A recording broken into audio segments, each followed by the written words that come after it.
આપણે જે પાણી પીએ છીએ, જે હવામાં શ્વાસ લઈએ છીએ, જે ખોરાક ખાઈએ છીએ, આપણા હાથમાં જે ફોન છે ત્યાં સુધી આ બધી જ વસ્તુઓ પાછળ શું છે? આ બધી જ વસ્તુઓ સંસાધનો છે. તો ચાલો આજે આપણે આ જ સંસાધનોની દુનિયામાં એક ડૂબકી મારીએ અને તેને ઊંડાણપૂર્વક સમજીએ. 1 મિનિટ માટે જરા આપણી આસપાસ નજર કરીએ. જે ખુરશી પર બેઠા છીએ, જે સ્ક્રીન સામે છે, નળમાંથી આવતું પાણી અને હા, જે હવામાં આપણે શ્વાસ લઈ રહ્યા છીએ, આ બધામાં એવી કઈ એક વસ્તુ છે જે સરખી છે? વિચારો તો ખરા. જવાબ છે કે તે બધા જ સંસાધનો છે. કોઈ પણ વસ્તુ જે આપણી કોઈને કોઈ જરૂરિયાત પૂરી કરે એ સંસાધન છે. આ એકદમ સીધો સાદો વિચાર છે, પણ એ આપણા આખા વિશ્વને જોવાની દૃષ્ટિ જ બદલી નાખે છે. જેમ આ ચિત્રમાં દેખાય છે, બધું જ ક્યાંકથી તો આવે છે, ખરું ને? તો પછી આની પાછળનો મૂળભૂત સિદ્ધાંત શું છે? જો કોઈ પણ વસ્તુ ત્યાં સુધી સંસાધન નથી બનતી જ્યાં સુધી તેની કોઈ ઉપયોગિતા ન હોય. દાખલા તરીકે જમીનમાં પડેલો એક પથ્થર, ત્યાં સુધી એ માત્ર પથ્થર જ છે જ્યાં સુધી કોઈ એને ઓજાર બનાવવા કે મકાન બાંધવામાં વાપરવાનું ન વિચારે. જેવી એની ઉપયોગિતા નક્કી થઈ કે તરત જ એ એક મૂલ્યવાન સંસાધનમાં ફેરવાઈ જાય છે. સરસ. તો હવે સવાલ એ થાય કે આ સંસાધનો આવે છે ક્યાંથી? મૂળભૂત રીતે એને આપણે 2 મોટા ભાગમાં વહેંચી શકીએ. એક જે આપણને સીધા જ પ્રકૃતિ પાસેથી મળે છે અને બીજું જે આપણે એટલે કે માનવીએ પોતે બનાવ્યા છે.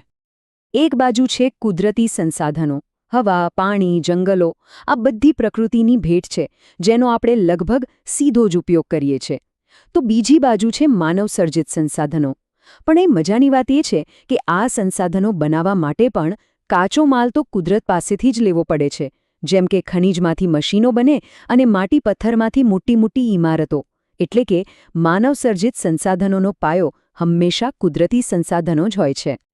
ચાલો હવે પ્રકૃતિની આ ભેટોને જરા વધુ નજીકથી જોઈએ, કારણ કે એવું નથી કે બધા કુદરતી સંસાધનો એકસરખા હોય.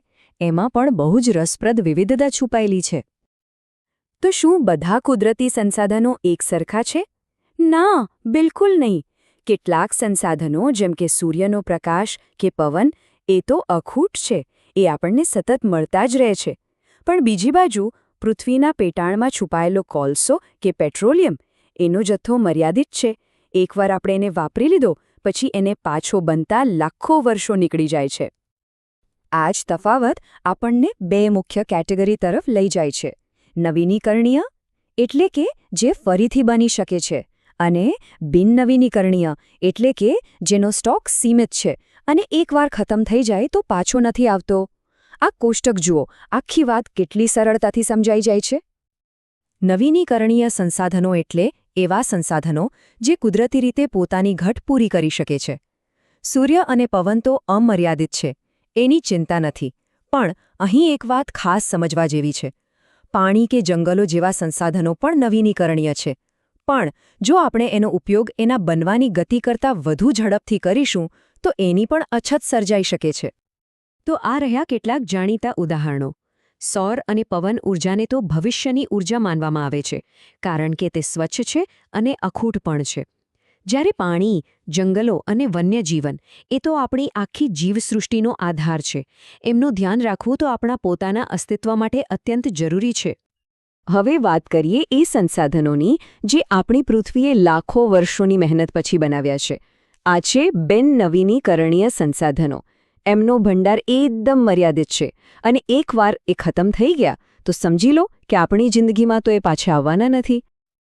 આપણી ગાડીઓ, ફેક્ટરીઓ, ઘરમાં આવતી વીજળી, વિચારો તો ખરા, આ બધું જ મોટાભાગે કોલસા અને પેટ્રોલિયમ પર ચાલે છે. આ એ જ સંસાધનો છે જેણે ઔદ્યોગિક ક્રાંતિને જન્મ આપ્યો. પણ અહીં જ સૌથી મોટો સવાલ એ છે કે આ ભંડાર કાયમ માટે ટકવાનો નથી. એકવાર એ ખાલી થઈ ગયા પછી આપણી આવનારી પેઢીઓનું શું થશે? તો આ બધા કુદરતી ખજાનાની વચ્ચે માનવીની ભૂમિકા શું છે? શું આપણે ફક્ત એનો ઉપયોગ કરનાર જ છીએ કે પછી આપણી ભૂમિકા એનાથી પણ કંઈક વધારે છે? અને અહીં એક અદ્ભુત વાત સામે આવે છે. દુનિયાનું સૌથી મોટું અને શક્તિશાળી સંસાધન તો માનવ પોતે જ છે. આપણું જ્ઞાન, આપણી કુશળતા અને નવી ટેકનોલોજી બનાવવાની આપણી ક્ષમતા. આ જ તો છે જે કુદરતી વસ્તુઓને ઉપયોગી સંસાધનોમાં ફેરવે છે? માનવ વગર જમીનમાં પડેલું પેટ્રોલિયમ માત્ર એક ચીકણું કાળું પ્રવાહી જ હતું, બીજું કંઈ નહીં. પણ આ જ માનવ વિકાસ હવે એક મોટો પડકાર પણ ઊભો કરી રહ્યો છે. દુનિયાની વસ્તી સતત વધી રહી છે અને આપણી જરૂરિયાતો પણ આસમાને પહોંચી રહી છે. તો સવાલ એ છે કે આપણે વિકાસ અને સંસાધનોની મર્યાદા વચ્ચે સંતુલન કેવી રીતે જાળવી શકીએ? અને આ મોટા સવાલનો જવાબ ફક્ત એક જ શબ્દમાં છે: સંરક્ષણ. જો આપણે આપણા ભવિષ્યને સુરક્ષિત રાખવું હોય તો આ જ એક માત્ર રસ્તો છે. સંરક્ષણનો વિચાર ખૂબ જ સરળ છતાં ગહન છે. એનો અર્થ એ નથી કે આપણે સંસાધનો વાપરવાનું જ બંધ કરી દઈએ. ના, પણ એનો અર્થ એ છે કે આપણે એનો ઉપયોગ કાળજીપૂર્વક, સમજદારીપૂર્વક કરીએ. એટલો સમય આપીએ કે પ્રકૃતિ પોતાની જાતને ફરીથી તૈયાર કરી શકે. આ એક પ્રકારનું સંતુલન જાળવવાની કળા છે. તો આ કરી કેવી રીતે શકાય? આ 5 પગલાં આપણને એક સરસ રસ્તો બતાવે છે. વપરાશ ઘટાડવો એટલે કે રિડ્યુસ, વસ્તુઓનો ફરીથી ઉપયોગ કરવો એટલે કે રીયુઝ, અને સામગ્રીને રિસાયકલ કરવી એટલે કે રિસાયકલ. આ 3 આર તો પાયાના સિદ્ધાંતો છે. એની સાથે સાથે પ્રકૃતિને પ્રદૂષણથી બચાવવી અને વન્યજીવનનું રક્ષણ કરવું પણ એટલું જ જરૂરી છે. આ બધા નાના નાના પગલાં મળીને જ એક મોટી અસર પેદા કરી શકે છે. આ બધી ચર્ચા પછી ચાલો એક અંતિમ વિચાર સાથે છૂટા પડીએ. આજે આપણે જે પાણી પીએ છીએ, જે વીજળી વાપરીએ છીએ કે જે હવામાં શ્વાસ લઈએ છીએ, આ બધી સમજ પછી આમાંથી કયા સંસાધનને હવેથી વધુ કાળજીપૂર્વક વાપરવાનો વિચાર આવે છે? આ સવાલનો જવાબ આપણે સૌએ પોતાની જાતને પૂછવાનો છે.